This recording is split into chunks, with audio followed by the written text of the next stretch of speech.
پھر ایک اور چیز ہے جو مرد کی بھی خوبی ہے، عورت کی بھی خوبی ہے، وہ ہے غیرت۔ یہ مرد کی بھی خوبی ہے، عورت کی بھی خوبی، وہ ہے غیرت۔ غیرت، اور جس قدر بیوی کی اپنے شوہر سے محبت زیادہ ہوتی ہے، وہ اپنے شوہر کے بارے میں غیرت بھی بہت کھاتی ہے۔ اگر اس کی کوئی اور بیوی ہو تو پھر غیرت بس اوقات حد اعتدال اور انصاف سے بھی نکل جاتی ہے، لیکن وہاں بھی اس کی غیرت کی چنگاری بھڑک اٹھتی ہے جب اس کے سامنے کسی غیر عورت کی تعریف کی جائے اور اس کی خوبیاں اور اچھائیاں بیان کی جائیں اور اس کی خامیاں پیش کی جائیں، کتنا برا لگتا ہے۔ عجیب مزاج ہے نا، سب کی خوبیاں اس کے سامنے پیش کر رہے ہو اور اس کی خامیاں، اس سب کی خوبیاں اس کے سامنے پیش کر رہے ہو اور اس کی خامیاں تم خوردبین سے بھی دیکھ رہے ہو۔ اس سے بھی اس کی غیرت کی چنگاری بھڑک اٹھتی ہے۔ محبت ہوتی تبھی تو غیرت ہوتی ہے، محبت ہوتی تبھی غیرت ہوتی ہے۔ حضرت عائشہ اپنی غیرت کا تذکرہ کر رہی، اپنی غیرت کا۔ ایسا ہوا کہ اللہ کے نبی صلی اللہ علیہ وسلم جب کسی سفر میں جاتے تو آپ قرعہ نکالتے، کون کون سفر میں ساتھ جائے گا۔ فرمانے لگے ایک مرتبہ قرعہ نکلا، میرا اور حفصہ کا رضی اللہ تعالیٰ عنہما، ہم دونوں کا قرعہ نکالا۔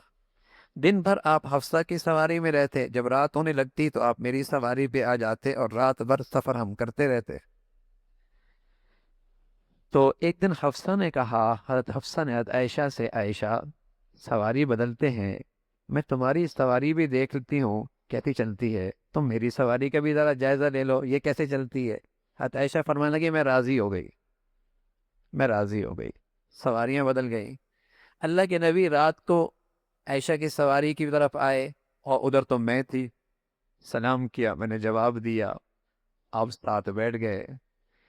پھر جب پڑاؤ ڈالا ایک جگہ پر، میرا حال تو بہت خراب تھا اندر سے۔ حضرت عائشہ فرمانے لگی جب پڑاؤ ڈالا تو جنگل کے ایک حصے میں گئی اور اپنا پاؤں جھاڑیوں میں ڈال دیا اور یوں کہا، اے اللہ، اے اللہ، میں تیرے رسول سے تو کچھ نہیں کہہ سکتی، شکایت بھی نہیں کر سکتی، لیکن کوئی سانپ بھیج دے، کوئی بچھو بھیج دے جو مجھے ڈس لے، کوئی سانپ بچھو بھیج دے جو مجھے ڈس لے، مجھ سے برداشت نہیں ہو رہا۔ تو عائشہ فرمانے لگی کہ یہ غیرت جب شوہر سے محبت ہوتی ہے تو یہ اس کا لازمہ ہے، اور جتنی محبت زیادہ ہوتی ہے اتنی غیرت زیادہ ہوتی ہے۔ فرمانے لگی ایسا ہوا، میں حضور علیہ الصلوۃ والسلام کے پاس تھی، اتنے میں حضرت ایک دوسری اہلیہ نے حلوہ بھیجا، بنا کر کچھ کھانا بھیجا۔ تو جیسی کیونکہ باری میری تھی اور کھانا دوسرے گھر سے آئے تو میں نے خادمہ کے ہاتھ پہ ہاتھ مارا تو پلیٹ گری، کھانا گر گیا۔ غیرت فطرتی بات ہے، لیکن اللہ کے نبی صلی اللہ علیہ وسلم نے اس موقع پہ کیا کیا؟ آپ آگے بڑھے، پلیٹ کے ٹکڑے اٹھائے، کھانا ایک طرف رکھا اور فرمانے لگے تمہاری اماں بھی بڑی غیرت کھایا کرتی تھی۔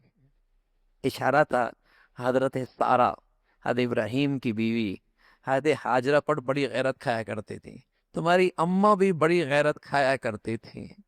ہاں، غصہ نہیں دکھایا، آپے سے باہر نہیں ہوئے، کتنی حکمت کے ساتھ، کتنی نرمی کے ساتھ، کتنی شفقت کے ساتھ اس قضیے کو ٹھنڈا کر دیا، اس قضیے کو ٹھنڈا کر دیا۔